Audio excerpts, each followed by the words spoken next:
अगर आप अपना बच्चा स्कूल नहीं भेजोगे तो आगे क्लास में हम प्रमोट नहीं करेंगे। पेपर लेने के बाद अब क्लासेस भी लगाना स्टार्ट कर दी और जबरदस्ती बच्चों को बुला रहा है। डमी लोगों को ऐसी पोस्टों पे क्यों बिठाया जाता है जहां पे पता है कि एजुकेशन माफिया बहुत ही ज्यादा प्रभावशाली है। अगर आप चोर हो, अगर आपने रिश्ते बनाए हैं पहले ही अटैची हो गए, तो फिर आपको कोई डरा सकता है, वरना आपको कौन डरा सकता है? मुझे क्यों नहीं कोई डरा पाया? ये शिक्षा का मंदिर चला रहे हैं, ये गुरु का बर्ताव है। वहां Indian public school nursery class के बच्चों को भी बुला रहा है। आप मुझे बताइए ये कहां के गुंडागर्दी है? तो फिर शिक्षा किससे लें बच्चे? तो वही तो चीज है। नमस्कार दोस्तों, मैं हूं दीपक सिंह, दैनिक स्टेट समाचार से। कोविड-19 की वजह से स्कूल कॉलेज बंद करने के निर्देश थे और उसके बाद ऐसे भी निर्देश आए कि पेरेंट्स चाहें तो वो अपने बच्चों को स्कूल भेज सकते हैं, लेकिन उसके बाद फिर से ये निर्देश दिए गए कोविड-19 के खतरे को देखते हुए, कोरोना वायरस के खतरे को देखते हुए कि नहीं, दिसंबर 31 तक स्कूल कॉलेज बंद रहेंगे। लेकिन उसके बाद बावजूद भी हमें लगता है कि वे स्कूल जो हैं, प्राइवेट स्कूल खासकर, वो खुले हुए हैं और बच्चे स्कूल जा रहे हैं। इसमें क्या पेरेंट्स की अनुमति है या फिर प्राइवेट स्कूल वाले उन्हें फोर्स कर रहे हैं, ये जानना ज़रूरी है। और अगर आपके बच्चे जा रहे हैं स्कूल में, कॉलेज में, तो ज़रूर उन्हें रोकें, क्योंकि कोविड-19 अब पूरी तरह से ख़त्म नहीं हुआ है। पर इस पर चर्चा होना ज़रूरी है और चर्चा करने के लिए हमारे साथ हैं अमित कपूर, जो पेरेंट एसोसिएशन के प्रेसिडेंट हैं। सर, आपका बहुत बहुत स्वागत है। Thank you Deepak ji. और 31 दिसंबर तक स्कूल कॉलेज को बंद करने के निर्देश हैं, लेकिन उसके बाद भी प्राइवेट स्कूल में ऐसी खबरें हैं कि ये बच्चे जो हैं स्कूल जा रहे हैं जी। इस पे कोई आपको जानकारी है? देखिए, मैं आपको बताने जा रहा हूँ, हज़ारों कॉल्स आई मेरे को कि सर स्कूल से कॉल आ रही है कि आप अपना बच्चा स्कूल भेजिए। सर स्कूल वाले बोल रहे हैं अगर आप अपना बच्चा स्कूल नहीं भेजोगे हम पेपर नहीं लेंगे। अगर आप अपना बच्चा स्कूल नहीं भेजोगे तो आगे क्लास में हम प्रमोट नहीं करेंगे। जाने कि मेन जो उनका फंडा था, जो ट्रेंड था बिजनेस चलाने का, वो ये था कि बच्चे स्कूल आए ताकि हम उसी दिन से सरकार को बोल सकें कि स्कूल आज से खोल दिए थे हमने और हमने आगे से एनुअल चार्जेस भी स्टार्ट करना है। यही इनका नेक्सस चलाने का एक बहुत बड़ा तरीका, फंडामेंटल इनका एक तरीका है। तो मैं आपको बताना चाहता हूं, मैं स्कूलों के नाम लूंगा तो कई लोगों को एतराज होगा, लेकिन मैं स्कूलों के नाम लेके आपको बताता हूं। लोगों को एतराज होगा कि स्कूल के जो स्कूल हेड के हैं उनको, मुझे कोई फर्क नहीं पड़ता स्कूल के ऑनरों का, क्योंकि मैं तो अपने लाइफ में स्कूल के नाम लेता ही रहता हूं। जैसे कि KC Gurukul school, Himalaya education mission Rajouri, Indian public school 10 साल राजौरी, डीपीएस उधमपुर तो पेपर लेने के बाद अब क्लासेस भी लगाना स्टार्ट कर दी और जबरदस्ती बच्चों को बुला रहा है डीपीएस उधमपुर। यहाँ पे एसडी तारापुरी स्कूल जबरदस्ती पेपर लिए जा रहे हैं, ग्लोबल कॉन्वेंट स्कूल जबरदस्ती पेपर लिए जा रहे हैं। और पेरेंट्स जो है वो बेचारा कहाँ जाए, पेरेंट्स क्या करे? पेरेंट्स को मजबूर किया जा रहा है, क्योंकि 10th 12th क्लासेस है तो इनको मजबूर किया जा रहा है, इनको पुराना ऑर्डर दिखाकर कंसेंट। जब कंसेंट में पेरेंट्स नो भी लिख देता है, नो लिखने के बाद भी, जबकि कंसेंट इस टाइम साइड पे रख के नेक्स्ट ऑर्डर जो निकला है 31 दिसंबर तक टोटल स्कूल क्लोज है, कॉलेज भी क्लोज है। मैं पूछना चाहता हूं एडमिनिस्ट्रेशन से, डीसी मैम से, कि मैम आप मुझे एक चीज बताइए, आपके जो डायरेक्टर एजुकेशन जम्मू है या कमिश्नर सेक्रेटरी हमारे वीके सिंह जी से या हमारे एलजी साहब से या हमारे ये चेयरमैन जो आए हैं जेकेएफएफसी के, आखिर कौन सी डमी लोगों को ऐसी पोस्टों पे बिठा दिया है जिनके हाथ बच्चों का फ्यूचर है? जैसे कि हमारे चेयरमैन जेकेएफएफसी आए, शायद मुझे लगता है इनको नॉलेज ही किसी चीज की नहीं है। पता नहीं कौन से रिटायर्ड जज ये आ चुके हैं, लेकिन इनको यहां तक ये नहीं पता। मुझे तो एक जज एक ऑनरेबल पोस्ट है, हम रिस्पेक्ट करते हैं ऐसी, लेकिन मुझे ये समझ नहीं आती कि डमी लोगों को ऐसी पोस्टों पे क्यों बिठाया जाता है जहां पे पता है कि एजुकेशन माफिया बहुत ही ज्यादा प्रभावशाली है, बहुत ही ज्यादा दबाव बना सकता है। तो ऐसे पोस्टों पे ऐसे लोगों को बिठाना चाहिए जो कि डेयरिंग पोस्ट है, ये डेयरिंग लोग बिठाने चाहिए जो स्ट्रिक्ट एक्शन ले सके। मैं आपको बताता हूं स्कूल किनके हैं, स्कूल बड़े बड़े माफियाओं के हैं, बड़े से बड़े गुंडे के स्कूल हैं, बड़े से बड़े ब्यूरोक्रेट्स के स्कूल हैं, बड़े से बड़े लीडर के स्कूल हैं। और इसी वजह से क्या होता है, ये जो डमी लोग बिठा दिए जाते हैं ऐसी पोस्टों पे, जैसे डमी या फिर इनको भी डराया जाता है। सर मुझे एक चीज बताइए, अगर आप चोर नहीं हो तो आपको डरा कौन सकता है? अगर आप चोर हो, अगर आपने रिश्ते बनाए हैं पहले ही अटैची हो गए, तो फिर आपको कोई डरा सकता है, वरना आपको कौन डरा सकता है? मुझे क्यों नहीं कोई डरा पाया? मैं भी तो 2 साल से बोल रहा हूं, मैं तो स्कूलों के नाम लेके बोल रहा हूं, मुझे क्यों नहीं डरा पाया? आपको क्यों नहीं डरा पाया? ये लोग इसलिए डरते हैं क्योंकि ये चोर हैं।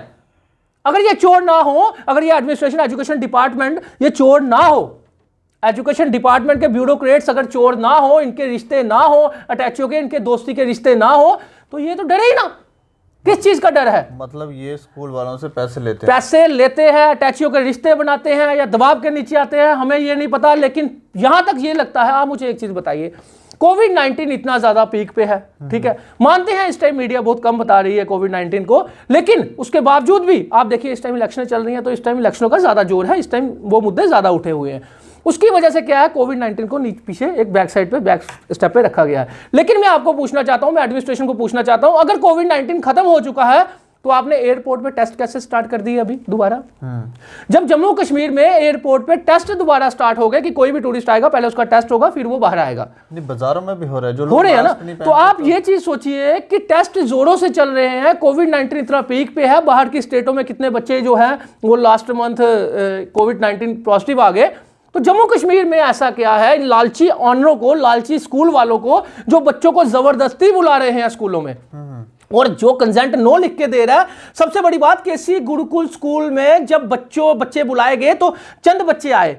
चंद बच्चे वो कौन थे? कोई टीचरों के बच्चे और कोई कुछ एक दूसरे को देखकर और कुछ मजबूर होकर। 8, 10, 20 बच्चे आए, बाकी बच्चे नहीं आए। तो जब बाकी बच्चों ने एक यूनिटी रख ली अपनी कि हम नहीं जाएंगे क्योंकि हमारे माँ बाप नहीं इस चीज को मानते कि कोविड-19 में स्कूल जाना है, और वाकई में सही है, कोई माँ बाप अपने बच्चे को मौत के कुएं में भेजेगा नहीं जो सगा होगा।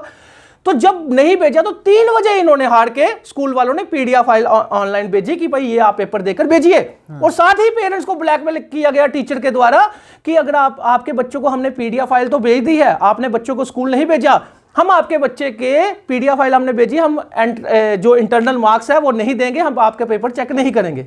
नहीं, तो आप मुझे बताइए, गुंडागर्दी नहीं तो क्या है? ये स्कूल चला रहे हैं, ये शिक्षा का मंदिर चला रहे हैं, ये गुरु का बर्ताव है क्या? पेरेंट्स के साथ ये गुरु का बर्ताव है? नहीं, कोई प्रूफ है? बिल्कुल, मेरे पास रिकॉर्डिंग्स है सर, मेरे पास रिकॉर्डिंग्स है पेरेंट्स की। और मैं कह रहा हूं, मैं अगर आप बोलोगे तो मैं पेरेंट्स को सामने ले आऊंगा। पेरेंट्स बेचारा बोलने को तैयार हो गया। पेरेंट्स कहता आप मुझे बताइए, केसी गुरुकुल के इतनी अच्छा केसी गुरुकुल हो गया, मैं कह रहा हूं राजौरी में इतनी गुंडागर्दी चल रही है कि जेडीओ सीईओ पता नहीं क्या कर रहे हैं। नहीं, राजौरी में ओपन स्कूल 2-3 स्कूलों के नाम लिया सर। देखिए, हिमालयन एजुकेशन तो मानता ही नहीं, वो क्लासेस लगा के बैठा है 2-2 बजे तक।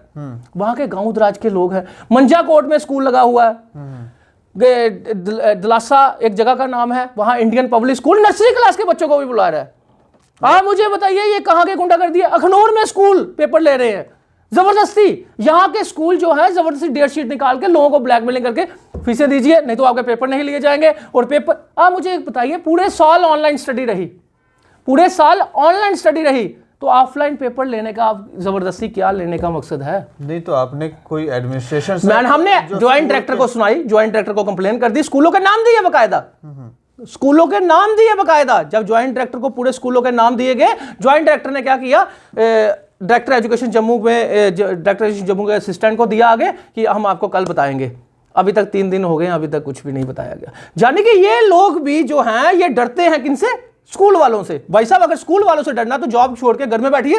आप किसके लिए बैठे हो? अगर आप बच्चों का फ्यूचर नहीं बना सकते, बच्चों के फ्यूचर के लिए नहीं लड़ सकते, आप राइट टू एजुकेशन लागू नहीं कर सकते जम्मू कश्मीर में। नहीं, क्या मैं ये जानना चाह रहा हूँ कि क्या प्राइवेट स्कूल्स जो अभी स्कूल लगा रहे हैं, बच्चों को बुला रहे हैं, उनको कहीं ऐसा तो नहीं लग रहा कि कहीं बच्चे अगर स्कूल नहीं आएंगे तो वो कहीं उससे दूरी ना बना ले और फिर पढ़ेंगे? सर देखिए, आपको भी पता है कि स्कूल इस साल नहीं लगने वाले। भविष्य के लिए चिंतित तो नहीं लग रहे आपको? अगर आप वो इतने ही चिंतित होते तो सोचिए, कई बच्चों की ऑनलाइन स्टडी बंद कर दी गई है फीसों को लेकर। सालों साल से 10-10 सालों से बच्चे वहां पे पढ़ते आ रहे। उन बच्चों ने इस साल फीस इसलिए नहीं दी, कोविड-19 के कारण क्राइसिस चल रहा है, और फीस देनी भी क्यों है? फीस जितनी उनकी टीचर की सैलरी बनती है उतनी पेरेंट्स देने के लिए तैयार है। तानाशाही क्यों सहे? पूरी मंथली फीस क्यों दे? तो उसके बावजूद भी अगर ये इतना ही, इनको बच्चों का भविष्य, बच्चों का फ्यूचर से इनको कोई लेना देना नहीं। इनको मतलब और मतलब है कि फीस चाहिए, बिजनेस चाहिए। हर साल 4 से 4.5 करोड़ रुपया जो एनुअल चार्जेस का इस साल वो झटका लगा इनको, वो झटका इनसे बर्दाश्त नहीं हो रहा। आप ये सोच रहे हैं फीस भी नहीं आ रही, तो इसी वजह से ये फीस लेने के लिए अलग अलग तरह की ब्लैकमेलिंग कर रहे हैं, पेरेंट्स को एक एक करके फंसा रहे हैं, और पेरेंट्स बेचारा पिसता जा रहा है। अफसोस इस बात का है, हाई कोर्ट के ऑर्डर आने के बाद भी, हाई कोर्ट के ऑर्डर आने के बाद भी जेकेएफएफसी के चेयरमैन को किस लिए बिठाया है यहां पे? सिर्फ सैलरी लेने के लिए? मुझे तो लगता है ऐसे जज पहले क्या करते होंगे जो आज चेयर पे बैठकर भी, रिटायर्ड जज की चेयर पे बैठ के, जेकेएफएफसी के चेयरमैन बैठ के, और सुप्रीम कोर्ट ने बनाई है ये टीम। तो आप मुझे बताइए, जब सुप्रीम कोर्ट ने बनाई है, इनको ऑर्डर देने में प्रॉब्लम क्या है? जबकि 2 हाई कोर्ट के ऑर्डर है, मद्रास और राजस्थान का फीस रिड्यूस का। एक दूसरा, जब चेयरमैन साहब ने 28/1/2019 में, जब ये नहीं थे, तब भी जेकेएफएफसी के उसमें ट्यूशन के कंपोनेंट्स दिए गए हैं। आप मुझे एक चीज बताइए, जब मैं किसी रेस्टोरेंट में जाऊंगा, अगर एक सब्जी से खाना खाऊंगा, मैं पूरे रेस्टोरेंट का बिल तो दूंगा नहीं। वहीं पे 28/1/2019 में जेकेएफएफसी ने क्लियर किया है कि ट्यूशन फीस में electricity bill, water supply bill, teacher staff की सैलरी एंड एक्स्ट्रा, जब एक्स्ट्रा आगे लग गया तो 1-2 चीजें और भी हुई। तो जब 3, 4, 5 कंपोनेंट में बांट दी गई है, जब पेरेंट्स जो है वो एक ही चीज यूज कर रहा है, वो क्या कर रहा है? टीचर, यानी कि ऑनलाइन स्टडी, जबकि वो मोबाइल का खर्चा खुद कर रहा है, मोबाइल खुद खरीद रहा है, रिचार्ज खुद करवा रहा है, घर में माँ बाप की ज्यादा वाईफाई भी लगाए हैं, माँ बाप के ज्यादा एफर्ट्स लग रहे हैं। इसके बावजूद भी वो कहता है कि मैं टीचर का, गुरु का हक नहीं रखूंगा। लेकिन गुरु देखिए क्या कर रहे हैं, गुरु स्कूल वालों के, ऑनरों के दबाव के कर रहे हैं कि गुरुओं के ऊपर, देखिए मेरी बात सुन, मैं तो उनको ही कहूंगा, क्योंकि देखिए गुरु, पहले टाइम क्या होता था कि टीचरों की बड़ी रिस्पेक्ट होती थी। आज भी हम पेरेंट्स जो है, टीचर स्टूडेंट है, वो रिस्पेक्ट करता है, लेकिन अफसोस इस बात का है कि गुरु अपना दर्जा भूल चुके हैं। गुरु का काम फीस मांगना नहीं है मेरे भाई साहब। गुरु का काम टीचर को, पेरेंट्स को, स्टूडेंट को ब्लैकमेल करना नहीं है। गुरु का काम 10 स्टूडेंट में 1 स्टूडेंट को पकड़ के उसको जानबूझ के बोलना कि आपके पापा फीस नहीं दे सकते, तो 9 बच्चों के सामने उसको डीट करना, गुरु का ये काम नहीं है। गुरु का काम ये नहीं है कि आप उसकी माँ बाप को, पेरेंट्स को ये बात बोलनी कि आपका बच्चा जो है हम प्रमोट नहीं करेंगे अगर आप फीस नहीं दोगे तो। गुरु का काम ये नहीं है। अगर ऐसे गुरु हैं तो मेरे हिसाब से ऐसे गुरुओं को, तो फिर शिक्षा किससे लें बच्चे? तो वही तो चीज है, जो आज का जो गुरु है। आप मुझे बताइए, आज के टाइम आपको कौन सा जज, कौन सा पुलिस ऑफिसर, कौन सा एडमिनिस्ट्रेशन ऑफिसर, कोई भी लगा लीजिए, कोई कौन सा लीडर, कौन सा डॉक्टर, आपको कौन सा अच्छा मिल रहा है? सबके सब करप्ट। 100 में से 10 ही ऐसे होंगे जो ईमानदार होंगे, जो ईमानदार शिक्षक से पढ़े होंगे। बाकी जो आज को टीचर है, जब तक टीचर ही हम नहीं सुधारेंगे, टीचर मनी माइंड टीचर है, उसको पैसा चाहिए, अपना घर चलाने के लिए पैसा चाहिए। उसको टारगेट दे दिया जाता है कि 25 बच्चों की फीस आएगी तो आपको सैलरी मिलेगी। उसी वजह से मुझे ये समझ नहीं आ रही कि प्रिंसिपल की चेयर पे बैठते हुए इतने ज्यादा झूठ बोले जाते हैं, इतनी ज्यादा ब्लैकमेलिंग पेरेंट्स से की जाती है, क्योंकि हर पेरेंट्स तो मेरे पास पहुंच नहीं सकता। हर पेरेंट्स जो है वो मेरे पास पहुंच नहीं सकता, हर पेरेंट्स को इतनी नॉलेज नहीं। आज काफी लोग जो हैं वो अवेयर हो चुके हैं आपके चैनलों के माध्यम से, लेकिन फिर भी बहुत से गांव दराज में ऐसे लोग हैं जिनसे एनुअल चार्जेस भी लिए गए हैं और एडमिशन फीस भी ली गई है, लेकिन एक भी स्कूल वापिस नहीं कर रहा। और क्या, अरे भाई वापिस करेगा तो एक्शन कौन लेगा इन पे? नहीं करेगा तो एक्शन लेने वाला है कौन? अमित कपूर अगर किसी स्कूल में जाएगा तो पहले ही एफआईआर लगा दी जाएगी कि अमित कपूर हमारे स्कूल में आया। इस बात पे भी एफआईआर लग, ओ जनाब एफआईआर, मेरे को तो फोन आ जाते हैं, हाँ भाई तूने फोन किया स्कूल में, तू फोन कर रहा है स्कूल में, एफआईआर नहीं मतलब तेरे खिलाफ तो एप्लीकेशन आ गई है कि तू बोल रहा है कल मैं आऊंगा मीडिया लेके। तो यहां तक तो मेरे को फोन आ जाते हैं पहले, हाँ भाई तू फोन कर रहा है, दाड़े मार रहा है। भाई साहब मैं पूछूंगा नहीं कि आप स्कूल, मैं ये जानना चाह रहा हूँ, मान लो आप किसी स्कूल के हेड को कॉल करते हैं तो और जनाब एफआईआर हो जाती है, जनाब एफआईआर एप्लीकेशन पहुंच जाती है, बाद में बोला जाता है कि भाई, अच्छा मैं आपको बताता हूं, मैं डायरेक्टर एजुकेशन जम्मू से जब सवाल करने गया वहां पे मेरे ऊपर एफआईआर, जब मैंने आरटीआई लगा के डायरेक्टर एजुकेशन जम्मू को पूछा कि तूने ये बात कही तो कही कैसे, तो डायरेक्टर एजुकेशन जम्मू का क्या कहना था कि मैंने तो पेपरों में पढ़ा था।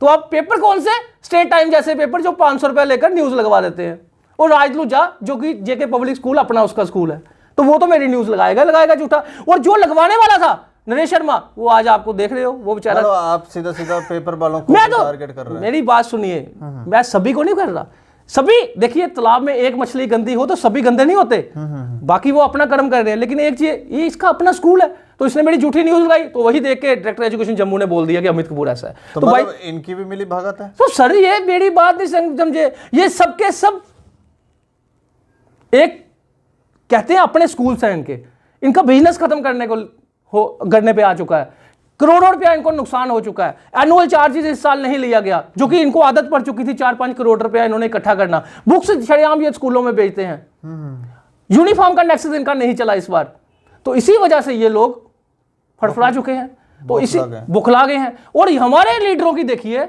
हमारे जम्मू कश्मीर के लीडर लोग कहते थे कि सेंटर में हमारी सरकार आई है तो हम जम्मू कश्मीर को एक राहत पहुंचेगी, हमें भी बड़ी उम्मीदें थी। लेकिन अफसोस इस बात का, फिर वही हिंदू मुस्लिम या फिर वही दंगे करवाओ, ये करवाओ, वो करवाओ, लेकिन मेन मसला एजुकेशन का कोई भी नहीं उठा रहा, हेल्थ का कोई नहीं उठा रहा। ये हमारे नेताओं का भी फॉल्ट आपको लगा? सर नेता, अगर नेता सही हो, नेता इनके रिबन काटने ना जाएं, नेता इनसे फंडिंग ना लें, नेताओं के आधे तो अपने स्कूल है। हमारी एजुकेशन जो मिनिस्टर रहे हैं पुराने, अगर उनका हिस्ट्री चेक करोगे तो आधे के तो स्कूल निकलेंगे। तो आप मुझे बताइए, ये सब तो मिले हुए हैं। ब्यूरोक्रेट्स की वाइफ्स की टीचर लगी हुई हैं स्कूलों में, तो भाई साहब फोन कर दो तो फोन आ जाते हैं, मेरे पति तो फलाने हैं, मेरे पति तो फलाने हैं, आप मुझे बोल रहे हो भैया। मैंने कहा मैडम आपको नहीं बोल रहा, आपको बोल रहा हूँ, मैसेज दे दीजिए मेरा आगे। अब मेरी बात सुनिए, अगर आप एक तो ऑर्डर की वायलेशन करते हैं, कसूरवार वो हुए, लेकिन कसूरवार हमको ठहराया जाती है, भाई साहब फोन क्यों कर रहे हो। आप मुझे एक चीज बताइए, एलजी साहब को डायरेक्टर एजुकेशन जम्मू नहीं मानती, एलजी साहब के ऑर्डर को डायरेक्टर एजुकेशन जम्मू नहीं मानती। कौन सा शरेआम स्कूल खुले हैं। मैं स्कूलों के नाम ले रहा हूं, क्या आपका इंटरव्यू डायरेक्टर एजुकेशन जम्मू नहीं देखेगी? मैं उनको खुद भेज देता हूं। मैं ये पूछ रहा हूं कौन सा ऑर्डर मानते हैं? एक भी ऑर्डर ये कोई नहीं मानते, ये सिर्फ अटैचियों के रिश्ते बनाकर। नहीं, इनके खुद के कोई ऑर्डर हैं सर, इनके खुद के ऑर्डर खुद भी नहीं माने जाते, इनके खुद के ऑर्डर भी नहीं माने जाते। इन्होंने डायरेक्टर एजुकेशन जम्मू ने एक एडवाइजरी निकाली थी कि 15 अप्रैल के जो ऑर्डर है वो इसको इंप्लीमेंट किया जाए, लेकिन एक भी स्कूल ने नहीं किया। मैं आपको बताता हूं, नहीं ऐसा तो नहीं, तो डायरेक्टर मैडम के नीचे जो लोग हैं उनमें कोई प्रॉब्लम है इसलिए? सर देखिए, नीचे प्रॉब्लम तब आती है जब हेड जो है वो कमजोर हो, जब हेड के टैचियों के रिश्ते बंधे हो ऑलरेडी लास्ट ईयर से, जब से वो बैठे हैं, तो ऑटोमेटिकली जो नीचे वाले हैं वो तो रिश्ते बनाएंगे। इनकी अकाउंट डिटेल कभी निकलवाई? अकाउंट डिटेल मैडम, सर मेरी बात सुनो, कौन देगा आपको? कौन इनकी इंक्वायरी करेगा? इनकी इंक्वायरी करने वाले, देखिए जब भी कोई हम कंप्लेन करते हैं, कोई इंक्वायरी बैठती है, इंक्वायरी पता कौन करता है? इन्हीं के ZDO CEO ये वो। तो आप मुझे बताइए, एक डिपार्टमेंट के अंडर जितने लोग हैं वो एक दूसरे की इंक्वायरी क्या करेंगे? एक ऐसी टीम होनी चाहिए, एक डिपार्टमेंट के, सभी डिपार्टमेंट्स के लिए एक ऐसा सेल होना चाहिए कि जो कंप्लेन आए वो अलग सेल हो, अलग एक तरह के लोग हों, ऑफिसर्स हों, वो वहां पे इंक्वायरी करें, तब जाकर ये चोर पकड़े जाएंगे। वरना ये इंक्वायरी तो नाम की होती हैं। और आज पेरेंट्स बेचारा पिसता जा रहा है। चलिए, हमने जो बातचीत जहां से शुरू की थी, ये स्कूल जो है प्राइवेट वाले मान नहीं रहे, क्या एक्शन होना चाहिए? आप क्या मांग रखते हैं? मैं एलजी साहब से कहना चाहता हूं कि एलजी साहब, जब आप आए थे, आपका बड़ा ऑनेस्टी से आपने जीवन पूरा गुजारा है। हम आपकी पूरी अगर हिस्ट्री देखी जाए, आपके परिवार की हिस्ट्री देखी जाए, तो आपको हम पूछने का दिल करता है, आपको सम्मान देने का दिल करता है। लेकिन अफसोस इस बात का है कि आपके आने के बाद भी ये चोर लोग जितने भी एजुकेशन डिपार्टमेंट में बैठे हुए हैं, इनको कोई फर्क नहीं पड़ा, इनको हमारी कंप्लेनों को कोई फर्क नहीं पड़ा। और तो और जितना भी नीचे ब्यूरोक्रेट्स बैठा है, हमें आपसे मिलने तक नहीं देता। एलजी साहब से जना खना आदमी मिल रहा है, लेकिन हमें टाइम नहीं दिया जाता। क्यों? क्योंकि इनको पता है कि क्योंकि एलजी साहब से अगर ये बंदा मिल लिया तो एजुकेशन डिपार्टमेंट के कितना नेक्सस जो है सारा क्लियर हो जाएगा और सबके पोल के पोल खुल जाएंगे। क्योंकि एक हाई कोर्ट का ऑर्डर, सिंपल, एक हाई कोर्ट के ऑर्डर को, डबल बेंच के फैसले को, जम्मू कश्मीर में सबसे बड़ा फैसला होता है डबल बेंच का, ये उसको इंप्लीमेंट नहीं कर सकते 4.5 महीने। तो आप मुझे बताओ, जब 4.5 महीने ये इंप्लीमेंट नहीं कर सके और आज 1 साल हो चुका है, अभी तक स्टे विकेट नहीं करवा सके। और एलजी साहब से, तो एलजी साहब को मैं रिक्वेस्ट करना चाहता हूं कि एलजी साहब एजुकेशन पे थोड़ा सुधार लाइए। और सबसे बड़ी बात, इस कोविड-19 में गुजरात में फीस माफ हो चुकी है और आप जम्मू कश्मीर को गुजरात मॉडल बनाना चाहते हैं, तो सबसे पहले यहां पे फीस माफ कीजिए। और जिन जिन लोगों ने फीसें नहीं दी है, उनकी टोटल फीस माफ कर दी जानी चाहिए। आपको समझना चाहिए कि उनके पास फीस देने के लिए नहीं है। बहुत से हमारे ट्रांसपोर्टर हैं, बहुत से ड्राइवर कंडक्टर्स हैं, बहुत से लोग ऐसे हैं, बहुत से बिजनेस ऐसे हैं जो आज ठप पड़े हुए हैं, जो आज खत्म हो चुके हैं, जिनकी रास खत्म हो चुकी है। तो उन लोगों की फीसें टोटल माफ कर दी जानी चाहिए। और रही टीचर स्टाफ की सैलरी, तो टीचर स्टाफ की सैलरी के लिए जो 20 to 30% जिनके पास फीस देने के लिए है, वो हम उनसे भिजवा देते हैं ताकि उनकी टीचर स्टाफ की सैलरी निकल जाए। और सबसे बड़ी बात एलजी साहब की, आपके ऑर्डर आखिर एजुकेशन डिपार्टमेंट क्यों नहीं मानता? और ऐसी डायरेक्टर एजुकेशन जम्मू को अभी तक क्यों बर्दाश्त किया जा रहा है? जम्मू में सब ब्यूरोक्रेट्स हटा दिए गए आपने। हम आपके थैंकफुल हैं कि जितने भी ब्यूरोक्रेट्स थे वो हटा दिए गए। लेकिन आगे जो ब्यूरोक्रेट्स आए हैं वो इतने डम्मी लाए गए हैं कि वो तो बात ही नहीं करते, वो तो मीडिया के सामने ही नहीं आते, वो तो बताते ही नहीं कि आखिर हम भी हैं, हम भी इस कमिश्नर सेक्रेटरी आए हैं या जेकेएफएफसी के चेयरमैन आए हैं, हम भी इन पोस्टों पे आए हैं। आखिर इन लोगों को बताइए कि ईमानदारी आपकी तब मानी जाएगी कि चेयर में बैठकर अगर मैं कोई काम नहीं करूं तो उसको ईमानदारी नहीं कही जाती। चेयर पे बैठकर अगर आप ईमानदारी से स्ट्रिक्ट एक्शन लें गलत आदमी पे तो वही उसको ईमानदारी कही जाती है। तो जल्दी से जल्दी फीस माफ की जाए और इन स्कूल जो खुले हुए उनको क्लोज किया जाए। और कोविड-19 में बच्चों की जिम्मेवारी अगर एलजी साहब लेते हैं या डायरेक्टर एजुकेशन जम्मू लेती है तो फिर बच्चे हम भेजेंगे, नहीं तो हम स्कूल में क्यों भेजें जब सरकारें ही जिम्मेवारी नहीं ले रही, जब स्कूल ही जिम्मेवारी नहीं ले रहे तो आखिर माँ बाप जिम्मेवारी क्यों ले। चलिए, शुक्रिया हमसे बातचीत करने के लिए। तो इनकी बातचीत से ऐसा लगता है कि काफ़ी बड़ा नेक्सस है। एक बात तो ये हमें बहुत अजीब सी लगी कि अगर स्कूल वालों को कॉल की जाए या अमित कपूर जी वहाँ जाएं तो इनके ऊपर एफआईआर लगा दी जाती है। ये थोड़ा सा हमें बड़ा अजीब लग रहा है कि इतना डर, इतना खौफ आखिर क्यों? क्या बच्चों का भविष्य, उनके लिए जो शिक्षा देने वाले मंदिर हैं जहाँ शिक्षा लेने के लिए बच्चे जाते हैं, अगर वहाँ ही मानसिकता ठीक नहीं है तो फिर ये बच्चे जो हैं एजुकेशन लेने के लिए कहाँ जाएं? कोविड-19 की बात थी तो कोविड-19 पे जो इन्होंने कहा कि स्कूल कॉलेज बंद करने के निर्देश हैं तो प्राइवेट स्कूल्स को भी बंद करना चाहिए और एडमिनिस्ट्रेशन इसके ऊपर ध्यान दे। बाकी आप लोग देखते रहें दैनिक स्टेट समाचार। मुझे और मेरे सहयोगी को दें इजाजत। नमस्कार।